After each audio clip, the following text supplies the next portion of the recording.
बिस्मिल्लाहिर्रहमानिर्रहीम। अस्सलाम वालेकुम जी। अरसलान तारड़ एक नई वीडियो में आपकी खिदमत में हाज़िर हूँ। अच्छा, आज की इस वीडियो के अंदर हम डिस्कस करेंगे कि मौजूदा मुल्की हालात में 2023 कारोबारी लोगों के हवाले से, बिज़नेस के हवाले से पाकिस्तान में जितना ज़्यादा टफ चल रहा है, इस पूरे साल के अंदर अगर हम देखें तो कोई भी ऐसा बिज़नेस, कोई भी ऐसी इंडस्ट्री में नज़र नहीं आ रही कि जिसके अंदर ग्रोथ हो रही हो। आप टेक्सटाइल को उठा के देख लें, आप ऑटोमोबाइल को उठा के देख लें, आप रियल एस्टेट को उठा के देख लें। जो कंपनीज आज से 2 साल पहले यानी कोविड के अंदर 2020-21 के अंदर सबसे ज़्यादा बूम कर रही थी, सबसे ज़्यादा उसके अंदर प्रॉफिट हो रही थी, तो अभी 2023 के अंदर ऐसा क्या हुआ कि जिस एक इंडस्ट्री भी हमें नहीं मिल रही कि वो जो है वो उसके ऊपर जो है आप एतबार कर सकें, उसके अंदर इन्वेस्टमेंट कर सकें। अभी इस वक्त अगर आप देखें तो आपके इंपोर्ट एक्सपोर्ट से लेके आपके बाकी सारे कारोबार जो है हर चीज़ इफेक्ट है। आज उस क्वेश्चन का आंसर ढूंढने की कोशिश करते हैं कि क्या ऐसी वजह है कि ये सारी की सारी चीज़ें जो हैं, सारी की सारी इंडस्ट्रीज़ क्यों डे बाय डे इनके रेवेन्यूज़ कम हो रहे हैं, इनके अंदर डे बाय डे चीज़ें जो है वो कम से कम तर होती जा रही हैं। देखिए, हम अक्सर औकात आप मेरी वीडियोज़ में देख रहे होते हैं, मैं आपको बता रहा होता हूँ, ख़ास तौर पर रियल एस्टेट के ऊपर मेरी ग्रिप है, तो मैं आपको बता रहा होता हूँ जी कि टैक्सेस लग गया, आज फलां टैक्स लग गया, आज 7E लग गया है, आज गवर्नमेंट ने नॉन फाइलर को मज़ीद टैक्स बढ़ा दिया है, आज ये कर दिया है। अब ये सारे टैक्सेस लगा कौन रहा है? ये सारे टैक्सेस लगा रहा है आपका IMF वो है जो आपकी ग्राउंड के ऊपर मौजूद नहीं है, जो लोगों के हालात को नहीं जानता। उसको आपने जब आपसे उससे कर्जा लेना है तो आपने उसको पेपर के ऊपर बताना है कि मैं इस इंडस्ट्री से इतना पैसा इकट्ठा करूंगा, मैं बिजली के बिलों से इतना पैसा इकट्ठा कर सकूंगा, मैं आपका पेट्रोल से इतना पैसा इकट्ठा कर सकूंगा, मैं आपको फलां इंडस्ट्री से इतना पैसा इकट्ठा कर लूँगा।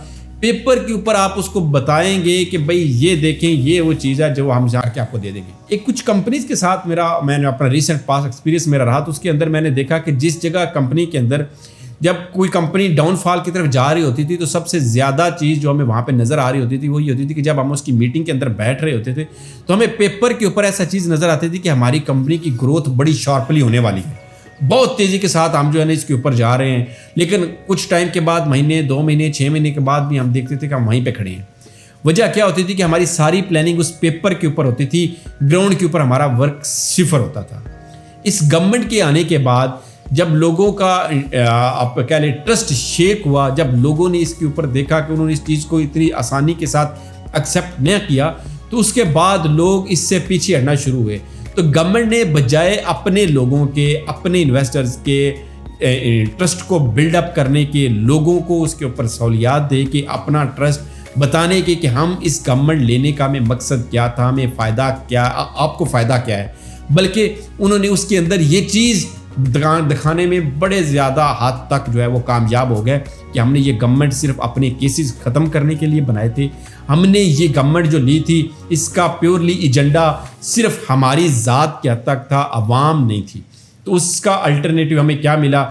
हमें पेट्रोल की प्राइसेस आज अगर हम मेरे पास स्टाफ यहाँ पे आता है तो पता चलता है 250-300 रुपए का पर लीटर है, और वो एक बंदा 2 से 3 लीटर उसका पेट्रोल लगता है आने जाने का, तो बंदा कैसे अफोर्ड कर सकता है एक कोई भी छोटी सी जॉब? लेकिन मजबूरी है। इसी के साथ साथ आपके बाकी सारी जगहों के ऊपर अगर आप देखें तो कारोबार इस वक्त इतने ज़्यादा इफेक्टेड है कि कोई भी बंदा उसके ऊपर जो है वो खुशहाली की तरफ सोच भी नहीं सकता। इस सारी गुफ्तगू करने का मकसद सिर्फ ये था कि आपको बताना कि अगर आप खुशहाली चाह रहे हैं, अगर आप मुल्क को ग्रो करना चाह रहे हैं, तो आपको सिर्फ एक काम करना है।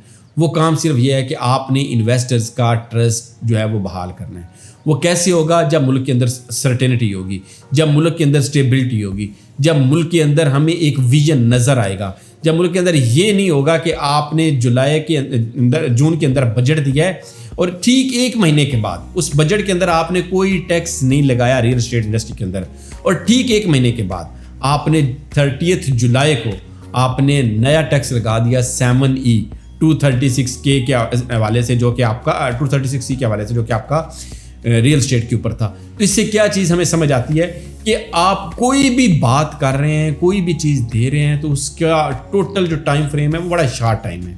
आप 15 दिन 20 दिन से ज़्यादा के ऊपर नहीं सोच रहे। अगर आप 15-20 दिन या 1 महीने से ज़्यादा का नहीं सोच रहे तो आपका इन्वेस्टर कभी भी यहाँ पे इन्वेस्टमेंट नहीं करेगा, ना सिर्फ लोकली बल्कि आपका ओवरसीज़ बंदा भी यहाँ पे इन्वेस्टमेंट करने के हवाले से सोचेगा भी नहीं। और अगर इन्वेस्टर यहाँ पे इन्वेस्टमेंट नहीं करेंगे तो यहाँ पे चीज़ें इतनी आसानी के साथ बेहतर नहीं होने वाली। ये एक जनरल कुछ बातें थी जो कि आपके साथ मैंने कहा कि डिस्कस करता हूँ, शेयर करता हूँ। मेरी अपनी ज़ाती राय है, आप इसे इख्तलाफ कर सकते हैं। इंशाल्लाह ताला इसी तरह के मज़ीद वीडियोज़ भी आप लोगों के लिए बनाता रहूँगा। अपने उस इस्लाम तारीख को इजाज़त दीजिए। फ़ी अमान अल्लाह। अस्सलाम वालेकुम।